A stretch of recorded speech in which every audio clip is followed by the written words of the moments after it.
kabajamtoota daawwattoota raadiyoo madda nageenyaa bakka jirtan maratti assalaamu alaykum warahmatullahi wabarakaatu. Kabajniif jaalalli keenya akkasuma salaamtaan rabbi bakka isin jirtan maratti isin haa ga'u jecha nageenyi keessan dasaa bakka jiraattan.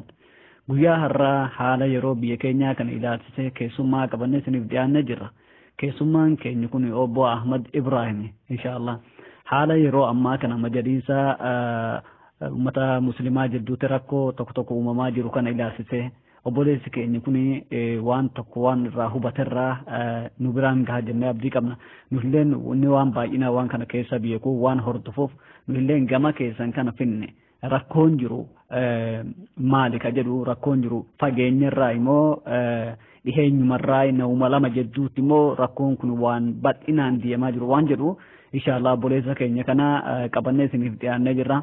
obboleessi keenya kun inshaallah toora gubbaa jira ka walii simannu ta'a inshaallah isinilleen turtiin keessan nu faana haa ta'u isinin jenna haga dhumaatti waa hedduu walumaan hubachuuf teenya. Aloo salaamu alaykum warahmatullahi wabarakaatu. Wa alaykum assalaam warahmatullahi wabarakaatu. Akkami Ahmad nagaa fayyaa? Alhamdulillah akkam sin fayyaa? Fayyaa alhamdulillah yee galatoomii yeroo keenu kan itti raadiyoo madda nageenyaa irratti nu argamuu keetiif hedduu galatoomii haala amma yeroo biyya keenya keessatti deemaa jiru kanarraa haga dandeenye waan tokko tokko si gaafannaa atilleen bal'inaan waan hordofaa jirtuuf waan tokko tokko irraa nu ibsita jennee abdii qabna. Kanaafuu sagalee keetilleen xiqqoo nuuf qabadhu. Kanaafuu mee Ahmad Ibrahim namoonni beekaa yeroo hedduu miidiyaa madda nageenyaa kanarratti deddeebinee si affeeraa turanne yeroo ammaa kana majaliisa keessatti majaliisa uummata islaamaa Itoophiyaa kana keessatti rakkoon tokko tokko deemaa jira. Rakkoon kun bal'inaan miidiyaa hawaasaa irratti naanneeffamaa jira. Ajandaa guddaa ta'ee deemaa jira. Rakkoon achi keessatti dhalatee hangas gahee jiru kun hagam irraa quba qabdaa wanti sun maali ka'umsi isaatii waan jedhume haga tokko haga irraa quba qabdu nuuf himachuu barbaanneeti. Ayyee galatooma isinillee dhimmuma kana keenya jettaniituma haa ta'uufi. Rakkoon kun gaafuma duraati badee rakkoon Itoophiyaadhaa silaa akka beeknutti akkuma walumaan hundinuu hordofuu jirru wanni kun achitti maal akka bocamuu jiru wallaallullee waan deemaa jiru immoo hin wallaallu tahaa amma tokko hundinuu walumaan hordofaa jirra. Walaakin majlisni jijjiiramee jedhamee gaafa duraa ittiin dhaadannoo fi ittiin hanga noobel biraa ittiin fudhatamullee hundi isaatu siyaasaatti of keessaa qabaa hin jijjiiramne. Namoota ta'an tokko fuudhanii fuuldura kaahanii amriin jijjiirame hin jiru. Amriin jijjiiramu jechuun wanni kun majlisa jechuun namoota biiroo tokko keessatti dalagan bakka tokko majlisa federaalaa jedhanii isaan qophaa miti. Fuula haarawaa arguu qophaa miti. Wanni kaleessatti rakkatameetti hidhameef waan hedduu ture. Akkuma beektan har'a xalayaa tokko hundi keenyaa maxxansineerra ni agartanii xalayaa majlisa naannoo Oromiyaatiif barreeffame majlisa federaalaarra. Majlisi naannoo Amaaraa duraanuu dideera. Jijjiiramuma jedhamu kana hin qeeballu jedhee dideera. Garuu majlisni federaalaa waan kana jijjiirreerraa jedhee hamma har'aatti hin dhaaddatullee baatii jahaaf jedhame. Baatii jaha sanirra gaafa gahame jijjiiramni tokkollee hin jiru. Ammaan dura majlisa Oromiyaatiif aanaa fi gandatti gadi buutanii jijjiirama akka gadi hin buufne. Sababni isaan tarreessan achirratti waa'ee nagayaatiin wal qabatee hedduu eeggannoodhaan gochuu barbaachisaa jedhanii mikinaata tuulan. Gaafa olomaa'ii gurguddoo fuudhanii areeda qabanii hidhaatti guuranii ahabaashin irratti fe'an nageenyin badaa nageenyin tolan jenne. Har'a ammoo nama gandi barbaade gandi haa kaa'atuuti jechuun nagaya badaa rabshaarraa maaltu argama gadi bahee akka inni bade jedhee afaan nagayaatiin dubbatatuun rabshaas miti. Dhugaa yoo walitti himne waldhabbiin ifatti gadi bahuu jalqabe hatta olomaa gurguddoo jedhutti akka kaleessaa viidiyoo adda addaa agarretti deengaddaa majlisi Finfinneedhaa namkum 1,500 raatiba nyaataa damooza nyaataa walaakin namni hojiirra jiru nama torbaatama yookiin nama 60 jedha jechuudha keenya. Waan kana nuyi of biraa kunneen jenne ummatuma majlisa Finfinnee keessa dalaguutu jedhe warra haarawaa. Tuni eessaa dhufte majlisni hayyuun dubbiin mootummaadhaa dhaggeeffadha asirratti. Dubbiin tun mootummaa biraahi. Dubbiin tun majlisni akka jijjiiramu osoo barbaade mootummaan warri ammaan dura maallaqa ummata saame. Warri maallaqa meeqa maqaa hajjiitiin maqaa maaliitiin maallaqa saame utuu adabame har'a lafaa ka'anii majlisumti haarawinuu hin dhaabbatinii jechuun hin dhufu ture. Tokko lammaffaa maaliif namni meeqa hidhaatti dhume san keessaa namni tokko ol bahee maaliif bakka kana taa'uu dhabe? Doktor Jeelaanii fi Haaji Muftiin namoota ilmii barsiisuudhaan beekaman waa'ee ilmii malee waa'ee siyaasaa shira wayyaaneedhaa mormatuudhaanis hin beekamne waan irraa beekan hin qaban isaan kun nama gurguddoo amrii diinii isaanii bichaa barsiisan. Har'a garuu rakkoon jirtu isa tokkoof silxaan sii kennina ati kana dubbadhu isa tokkoon ati kana jechuu wanni hedduu nama gaddisiisu namoota akka Dr. Jeelaan Sheekh Dr. Jeelaan bakka bu'aa ulamoota Afriikaati bakka. Siniif galee nama maaragii yookiin sadarkaa fataawaa akka islaamummaa addunyaatti gadi taa'ee waa dubbatuu danda'u nama sadarkaa barumsaa qabudha. Sadarkaan inni qabu garuu sadarkaa shira Itoophiyaa keessatti dalagamu qoranii baasuuti miti warri kana baasu dargaggoonni akka Ahmadii Jabbafaa akka Kaamil Shamsuufaa kan barumsa ammayyaallee hedduu baratan ni jiru. Isaan kana maaliif qarqara qabanii olomoota kana fuudhanii ilma 2 fi 3 gadi baanii miidiyaa irratti akka isaan dubbatan goosisan. Isaan kana dubbii ofiitti fafakkeessanii hedduun gadde sheekni guddaan yeroo marrajaan gaheedha.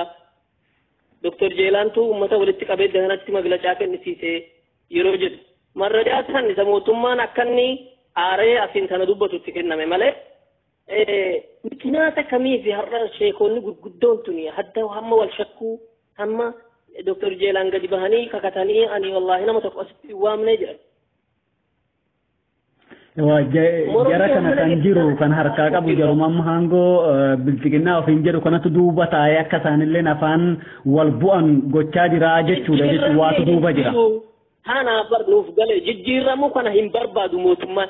Wanni mootummaan jijjiirama jedhe hundi karaa siyaasaatiinis har'a yoo waa'ee kanaa dubbanne amma siyaasaa fi waa'ee amantaa keessa laaqinaa kun waan biraas kun waan biraan hin jedhan. Seentariin dubbii kana hundi saadhaa galma miniliki. Dhugaa walitti himna. Eertiraa fi Itoophiyaan araaramanii jedhan hin araaramne. Maaltu araaramame? Baadummeen deebifamee kenname. Baadummeen deebifamee kennamuudhaaf bar ganaa warri Tigraay didanii fi tole jedhanii hin beekamu. Lafni kan isaaniiti. Nee isa kana. Akka nuyi feene ta'uu dhabee Tigraay naannoo mataa ofii biyya mataa ofii dandeessee jiraatu akka taas jedhama akka dhaaddamaa hin dhageenye deengadda sunillee hin taane. Mee Ahmad isa kanatti deebi. Gandaa gadi hin bu'inii jedhame. Isa kanatti deebina Ahmad mee asumas deebisa asumas garagashaa. Dhimma majalisa kanarratti yeroo hedduu akkasuma yoo yaadatte ammaan dura dhimmi majlisaas akkuma sani na dhaggeeffadhu ilaa dhimmi majlisaas dubbiin akkuma sani jijjiirramee jedhame. Waan hin beeku jira kaleessa warri wahabiyyaa fi laali akkas jedhanii waamanii wahabiyyaa fi addaraashiin kuni jedhe Umar Kombolshaa sagalee isaa jira ammaan sana wahabiyyaa fi addaraash keessa dhaabbanne kana bar addaraash kanatu diinii wahabiyyaatii fi addaraashii keessa dhaabbanne kana addaraash kanatu dursaa jedhee akkanitti musliimoota addaan baasee arrabsu ture har'a mana shari'aa firdi beetii pirezidaantii godhanii Kombolshatti shoomaniira eenyutu isa shoome Umar Kombolshaa waan laaqaa hunda mana majlisa islaamaa keessatti dalagame jedhamee hanna waan adda addaa muftii mataan isaanii gadi bahanii birri hammanaa malee baankii maqaa baankii majlisaatiin humaan argatee sanduuqa isaa keessatti jedhanii haasofne gaafa dura hisaaba baankii isaanii keessatti. Itti gaafatamaa waan kana hundaa eenyu warri tuni dhaafamanii itti gadi bahanii mana isaanii galanii shira dhufuu jalqaban har'a. Hayyee Ahmad mee jecha lamaa takka dubbadhee bira dabarraa. Adabbii takka malee. Inda gahamaa miti. Nindaga. Mee jecha lamaa takka dubbadheetin bira dabarraa sirriidha bal'inaan keessa buutee ibsitee jirta waan asirraa tuttuqnu jira. Muummichi ministeeraa yeroo simannaaf Dubaay dhaqe sanitti magaalaa Dubaay keessatti marii godhe sanitti xiqqooma takka irraa haasawwameeti callifame. Asuma deebi'an malleen kana malees yeroo hedduu wanni majalisaa kun yeroo tuttuqametti hin callifameetuma bira darbame jechuudha. Rakkoon isaa yeroo wanni tokko tahame maaliif jechuma takkaa lama irraa dubbatanii callisanii bira darbuu dhabe waan kana maaliifini furmaata ittiin goone ummanni akkuma sanaan dura qabsoo isaa itti gatee falmataa itti du'aa itti wareegama waan meeqa tahaa ture san kana ammas kan jechuu barbaade shi'amiini birootis gaddaa ammaan dura buliyaa hangama akka ta'een beeku malee waan kana keessaa jibbee alatti ba'e rakkoon jirtu maadii jedhanii namticha san maaliif hin ibsine maaliif diddibanii bira darban rakkoon kun maali mee waan kanarraas tuqiitii bira dabarra. Rakkoon jirtu ka duraa ka jalqabaa hadafi majlisa qayyarree majlisa jijjiirree jedhamee ittiin waallifamee dhumni saadhaa namootuma ammaan dura kaniin fuula beekan warra kaanis afaanuma nagaatiin manatti galaa jedhamee amma achitti suuraan waliin ka'amee ittiin waallifamee hojii takkarra duuna waliin taa'e maaliif akka ta'e kaayyoon isaa gadda dubbataniiran ministeerri muummee maaliif kaleessa adda addaan salaatuu turtanii ani mootummaatti dhufnaanii jijjiirramaanii masgiida tokkotti salaatuu jalqabdanii jedhe kana jechuun waan nuti dalagde jijjiirramoota gurguddaa keessaa tokko isa kanaa jechuudhaaf in taane malee utuu ta'e ittiin dhaaddatu illee malan dhugama wal dhabbiin jira ture utuu ahabaas kaasanii isintu kaleessa lubnaanii nutti dhufe suufiin gizema jira warri suufiyyaa jedhamu mazhaba wal dhabe malee takkaa wal lolameen beekamu takkaa mootummaa biratti ol ka'amee walitti shirii walirratti xaxameen beekamu walaakin inni jalqabaa isa kana inni ministeerri muummee jedhu ture dhaadannaadha anaas hin araartee jechuudha dubbii tana na yaaddachiifteehu akka waan walloliin hin jiru nuyi gizema tokko jedhee ummati tokko dubbatee jennaan walloli jiraatuu fi jiraatuu dhabuu isin agarsiisaa jedhamee akka waan beenzilitti bildi qabamee fakkaata ammanuma. Dubbiin tun akkasuu fakkaatti. Kan biraa ammas inni itti aanu immoo majlisni ummati wanni utuuf wanni ummati zin jedhuuf majlisi sinii jijjiirrame jedhameera. Hamma dubbiin bakka olomoota gurguddoo biratti wal waqqasuu dun taane quba walitti laatanii abalutu balleesse kinoo beekaa. Naam. Sirrii hin dhaga'amu. Kanaafuu isintu balleesse walu balleesse hamma jedhamee wal falmuu bira kana jechuun ummati badiin eessa akka ta'e ka argu barbaadu nutti fakkaata jechoonni akkasii sun kophaatti dubbatamuu malee ture kana bira dabarra ummanni maaliif zin jedhee ummanni maaliif callise ummanni majlisi nu jijjiirrameera majlisi nu jijjiirrameera ummata keenyatu har'a walii galee muslimni tokko tahee yeroo hunda yeroo shirika qabu tokko taanee jenna maqaa tokkummaa kanaan nagadama gaafa mootummaa wayyaanee kufa jedhamee ummati oromoo harka dha'ee ol deeme warri ammaan dura badii balleesse nuufaa adabamuu warri harkisaa nagaa ta'e mootummaatti olaa bahuu jedhame warri jijjiirrama jedhee gaafa duraa jijjiirrama wajjin dhaabbate kursii duduubaarra kaahame warri hidhaa baheetu har'a waan tokkummaadhaa warra kalee nama saamaa turetti tokko taanee kalaas nama tokkollee himatinaa yeroo muraasaaf akkana jedhame achiin boodamma warri himatinaa jedhame suni nutu beekaa duraanuu badiin qabnu badiin keenya hanga hin turre utuu badii qabaanne hidhamna turre jechuutu dhufe karaa lamaniinuu hatta karaa siyaasaatiin illee yeroo dhabneen baana karaa majlisaatis dubbiin sanuma warri kaleessa ummata duratti badii qabdanii aangoo gadhiisaa jedhameen har'a nuti badiin qabnu turre jedhanii foora fudhatanii achi as ka'uuf deeman majlisa finfinneedha hin gadhiifnu majlisa jettanii biiroo taa'aa garuu kan damooza nyaatu nuyi masgiidatti aanaatti godinatti gadi bu'uu hin dandeessanii. Dhaqnee buufnaa rabshaatu ka'aa dhaqnee akkas goonaa raabshaatu ka'an tuqina mootummaatu jedha waan kana beeka biiroo xaqilaa ministeerirraa jedhamaa jedhan jechuun akkasii achii booda majlisa federaalaatti achii booda majlisi federaalaa gara warra naannootii fi warra finfinnee keessaatti akkas jedhee dhorka. Subhanallah mee Ahmad okay galatoomii egaa waa'ee majlisaa haga tokko hagana irraa nuti ammas waan deemu tokko alaamaan diktaatorummaadha alaamaan diktaatorummaa inni guddaan weeroo si sodaachisu diktaatoroonni biyya addunyaadhaa raabshaatu jiraatin jedhan yookiin jeeshiin keenya lolatti jira waraanni keenya lolarra jira waan kanaan haasa'inaa sin jedhan yeroon haqa kan kee qalabatte haqa kan kee barbaaddatte fakkeenyaaf biyyoota arabaa kana fudhadhu nuti shorokkeessota loluu jirra yeroo waa'ee siyaasaa haasa'anii miti yeroo biyyoota akka Masrii akka Eertiraatti Itoophiyaan eega lolanii bari 20 maaliif filannoon hin deebifamne lolarra jirra nuti mootummaa Itoophiyaa wajjinii usa baay'ee kanaan haasa'ina paarlaamaan hojii hin qabu Masri ilaali eega bara 30 bushe namtichi dheengadda du'e kun bara 30 san keessatti nuti nahnu fi harbin alal irhaa halkanii guyyaa nuti shororkeessota loluu jirra waa'ee biraan dubbatina oduma jedhuuti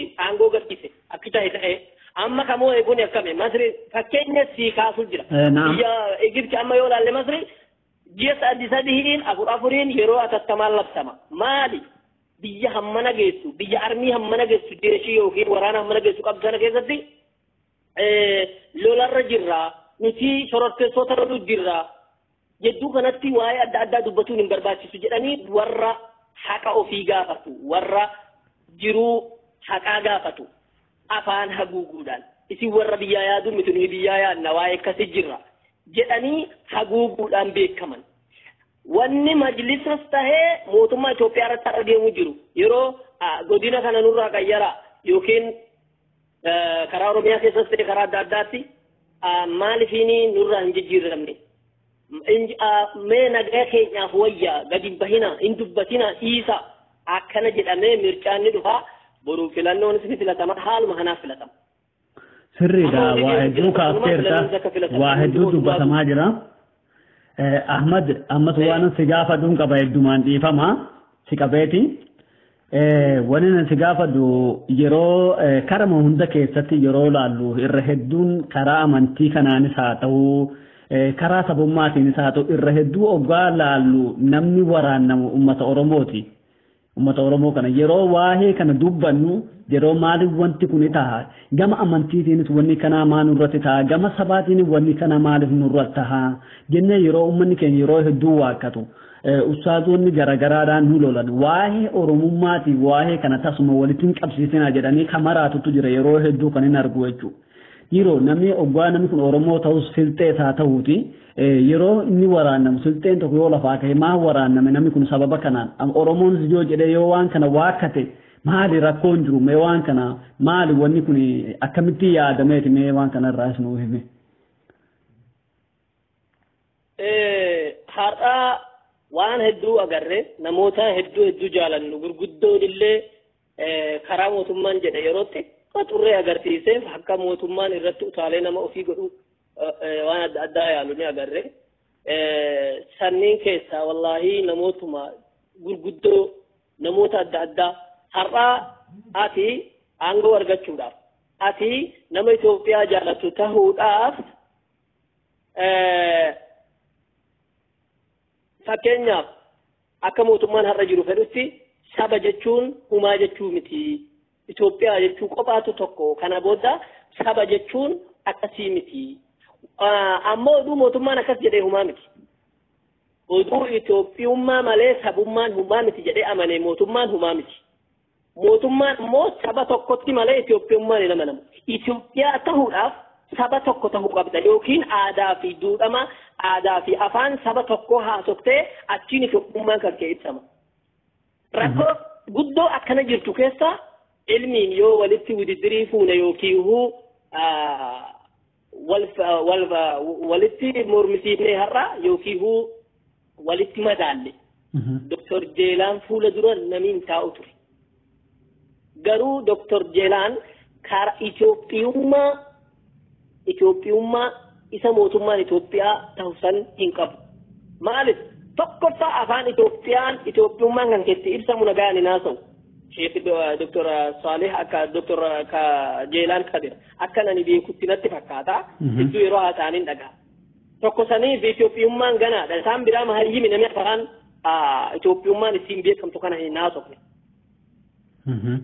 rakkoon jirtu sani ammallee sheekoleen fedhe asii ol kaanii saba jechuun akkasii sabummaan humaa miti sabummaan nurraa dhiisaa Itoophiyummaa maleedha yoo jedhan sabni immoo akka sabaatti haqa isaa yoo argate Itoophiyummaa waliin jaarra balleessuun lafaa kaanii har'a hin danda'amu kaleessa bara 30 nurratti iyyanii sabni ofiin of bushuu qaba jedhanii waan meeqa barsiisanii ofumaa ka'an malee gaafa duraa malika jala buluutti ture uummanni miti dallama mullee har'a immoo namuu haqqee ofii murteeffatuudhaa bira gaheera hanga sanni haaluu bira nama geessisuun sani rakkoo hin jirtu dubbiin tuni kama siyaasaatti bu'uun qabatti. Hayyee galatoome Ahmad ulfaadhu waa hedduu ibsiteerta ammas immoo as deebinaa warra amma social media gubbaarra wacu kanatu ammatamuura yeroo durii haga fedhe tahuu yeroo duraasa yoo laalte mootummaa ammaan dura darbe kana keessatti yoo laalte abbaa humnaatu ammatama fakkeenya ganda tokko keessatti nama humna qabu nama ganda tokko keessatti nama cabsee nama sodaachisutu nama san irratti moosifama yoo siyaasa Itoophiyaa ammaan dura darbe kana keessatti yoo waa hedduu laalle yeroo ammaa mootummaa amma jiru biltiginaa ofiin jedhu kana biratti immoo namoota maqaa namaa xureessan hayyoota xureessan ustaazota xureessan xiqqoma takkaa humaan taane dogongortee waan mootummaan kun jaallatullee yoo ka dubbatu tahelleen kunoo kabaja argata ustaaz Yaasin Nuuroo kabaja hedduu qabnaa fi fakkeenyumaafis si kaase dubbii inni ammaan dura dubbate keessatti yoo Oromoon yoo biyyan kutadha jedhee ka'ee waraanni bakka hedduun wal fixuutu dhufaa biyya sana keessatti maalii dhufaa wal ajjeesuu dhufaa wal fixuu dhufaa jedhee dubbate jecha kana dubbate farra muummichi ministeeraa Dr. Abiy Ahmad akka biyya san keessatti hojii argatu godheera haga tokko. Meelaali waan kana namoota immoo biyya adda addaa keessatti uummata keenya arrasuu xiqqeessu hamilee cabsuuf barbaadu simatanii miidiyaa isaanii irratti baasanii huccuu garagaraa fakkii garagaraa cuusanii inni dararameera qabsoo Oromoo kanaaf akkas ta'eera bakka kanaatti irratti ta'eera ofumaa barreessanii baatti kennanii kanan ta'eera jedhii fa'aa jedhanii waan akkasii nama kiyaasisa jechuudha. Mee kanoo akkamitti ilaalta akkamitti hubattameeti mootummaa kana akkamitti ilaalta haalli kun yoo itti fufe akkam ta'uuf deemtu biyyi tuni.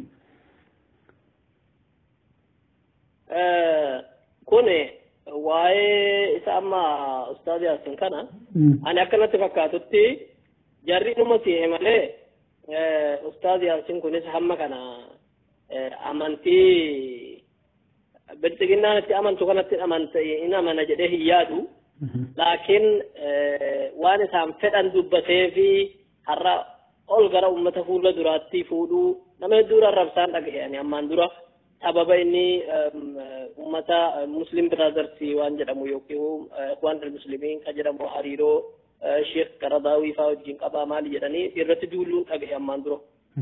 Warra hundi gaafas duulu sun dhiyen gadda waan tokko jennaan ammoo garagalanii jagnaa Itoophiyummaa waan adda addaa jedhan.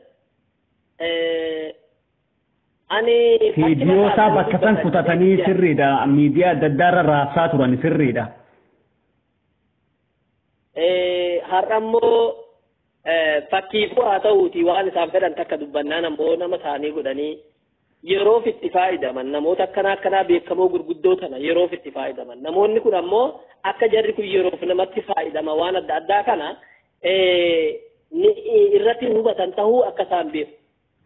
Namoonni kun nama hadhaa fi ibidda isaanii dhuge isaanumatu isaarra biyya kun mara ture walaakin شماعة التغيير تجرى مكانا كان وايد تغيير غير من الرا وبنجير من الرا كنان ويوم سنين موتا دا وانا دا أمتها ولنكو نموتا كنا درا أمنا ثاني قد بوسو درا ميزانا ثاني هفلتسو فوداني بك أكنات وانا دا كدبتو بدا namoota keessa madaa kaahan jechuun maqaa uummata kanaatiin gaafa barbaadan namoota kanatti duulan kuni haala mootummaati.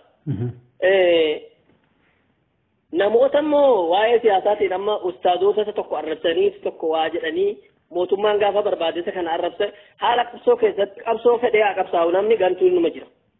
Gantuun suni gaafa guyyaan argate ani gantuun turee jedheetiin miti la suutumaan sitti garagala suutumaan namooti kaleessa ummata oromootii dhaabbanna ummata akkanaatii dhaabbanna jedhanii kaleessa mooraa rasaasa tokko waliin dhumaa turan har'a ol bahanii ummatuma kaleessa wajjin jiran san abaaraa jiran isaan irra duulaa jiran inumaa isaan tutti hammaa taa'u warra kaleessa ani akkasi jedhu keessa garagalaniituma achi as garagalanii loloola gara namoonni suni duruma gantuu turan duruma wahii achi turan ani gantuun tureessin dhiisee hin jedhu suutumaan garagala sababa barbaadate namoonni akkasii immoo ma'aragatti kenna ol kaasan gaafa dura qabsaadha akka jedhamu nama dura fiigee nama sissiyeessaa jii kanaaf gaafa duraa mirgatti kennanii achiin booda isarra deebitaa'e ati biyyaa maal gooteetta inni akkas godheeraa barsiin jira jechuu as garagalanii namoota akkasiiti wasaama mootummaan namoo haqni jira har'a haqni eessaahu jira beekamaadha namni haqas bareera har'a suni rakkoo siyaasaa jedhama siyaasaa irratti beekamaadha biyyuma fedhe irratti namni irratti duuluu siyaasaadha paartii siyaasaa iddoo itti fedhe haa ta'uti walaakin yeroo akka amma waan haasofnu kanarratti ummatatu beekuu qaba ummati wanni beekuu qabu ammallee jijjiirranni hin jiru ganda keenyaa kaana aanaa keenyaa kaana godina keenyaa kaana nuti akka wallootti naannoo amaaraa didameera jenneerra durumaahu didameera majlisa haarawaa wanni jedhamu hin dalagu nu bira jedhanii didaniira maallaqa ummatii Itoophiyaadhaa fiixatti kaabaa kibba lixaa bahatti walitti qabe kana majlisa naannoo amaaraatti akka as rakkabamu jedhanii waswaatu jiran yookiin mootummaa naannootti. Duba namni kun silaa ustaazoota keenya gaafa masjiida san gubate dhaqanii ilaaluudhaaf dhorkanii akka isaan achi isheen dhorkanii duba akkamitti aksaatiree dubbiin akkanaatuni akkamitti hiikachuu barbaadaniiti. Barsi himaan jira yoo isaan majlisni federaalaa yoo waan kana tola jedhee itti kennamuu nuun oolu. Booda maallaqa kana isaan nama ofii nyaatu malee uummata kanaaf waa godhuu hin danda'an. Akkan dhagahutti dhugama dhalattoota biyyichaatiin majlisa federaalaa irraa akka wanni sun ilaalinaan godhamee jedhan Ustaaz Ahmadiin Jabalee yeroo ta'u dhagaheen ture. Haa ta'u malee hanganallee jedhamuu jira jechuuf hin deema. Dubbiin jijjiiramni hin jiru. Jijjiiramni akka eessatti jira mee eessa jira. Warri kaleessa abalu ashabbaariidha. Masjida kanatti isa kamisee baqate eessatti dirreedhaatti isa harari baqate jimmatti qabsiisu turan. Har'as isaanumatu nu imaamaa nuuf beekaadhaa nuuf majlisa ta'anii rakkino. Gandarraa, aanaarraa, godinarraa majlisa jijjiirame hin agarre. Ayyaa Ahmad galatoome hedduu naannessineerraa saatii keenya ulfaadhu inshaAllah yoo rabbiin jeeraate waa hedduu nuuf ibsiteerta obboleessa keenya Ahmad Ibrahim galatoome ulfaadhu ammalleen waan isaa hordofnee akka si waliin deebinee si ziyaaru abdiin qaba inshaAllah yeroo kennuuf kennitee gaafi deebiin waliin godhuu keetiif maqaa raadiyoo madda nageenyaatiin akkasumas maqaa hordoftoota keenyaatiin hedduu si galatoomfadha.